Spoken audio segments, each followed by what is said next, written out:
মালদাতে হানা দিল কেন্দ্রীয় এজেন্সি সিবিআই।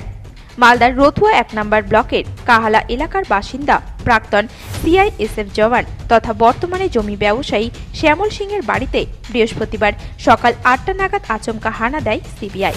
জানা গেছে, প্রাক্তন সিআইএসএফ জওয়ান তথা বর্তমানে জমি ব্যবসায়ীর বাড়িতে আগামী শুক্রবার বিয়ের অনুষ্ঠান রয়েছে। তবে এরই মধ্যে সিবিআই তদন্তে গোটা এলাকায় তীব্র চাঞ্চল্য ও কৌতূহল তৈরি হয়েছে। এদিন সিবিআই আধিকারিকেরা বাড়িতে ঢুকে পরিবারের সদস্যদের প্রত্যেকের মোবাইল ফোন বাজেয়াপ্ত করেন। পাশাপাশি বাড়ির বাইরে কেন্দ্রীয় বাহিনীর জওয়ানেরা মোতায়েন রয়েছেন বলে সূত্রের খবর। দ্বিতীয় দফায় আবারও কেন্দ্রীয় এজেন্সির আধিকারিকেরা শ্যামল সিংয়ের বাড়িতে পৌঁছান। মিনিট কয়েক পরিবারের সদস্যদের সাথে কথা বলে বেরিয়ে যান আধিকারিকেরা।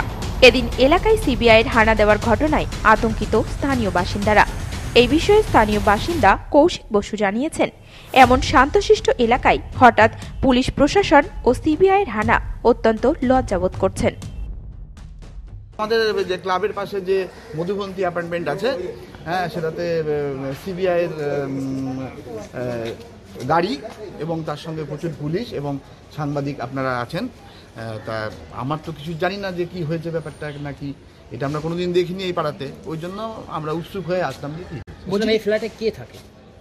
এই ফ্ল্যাটে তো অনেকজনই থাকে, কে থাকে আমি তো একটু বলতে পারবো না। এখানে যেখানে এসেছে কার ফ্ল্যাটে গেছে? হ্যাঁ, শুনছি শ্যামল সিং, কিন্তু শ্যামল সিংকে আমি কোনোদিন দেখিও নি, জানিও না কোন ফ্ল্যাটে থাকে, তবে এই বিল্ডিংয়ে থাকে এটাই শুনছি, ওই জন্য এসছেন সবাই।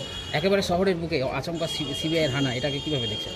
এটা আমরা খুব নিজেকে বোধ করছি, যে আশঙ্কিত বোধ করছি যে হঠাৎ করে আমাদের পাড়ায় তো এরকম শান্তশিষ্ট পাড়া, কোনোদিন পুলিশও আসে না আমাদের পাড়ায়, সেখানে এত বড় একটা সিবিআই।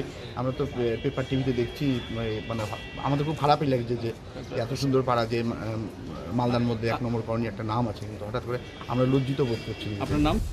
কলকাতার ফ্ল্যাট মালদার রতুয়ার কাহালার পর এবারে শহরের ১ নম্বর গভর্নমেন্ট কলোনি এলাকায় থাকা শ্যামল সিংয়ের আরও একটি ফ্ল্যাটে হানা দেয় সিবিআই। মালদা থেকে পরিতোষ সরকারের রিপোর্ট, নিউজ টুডে।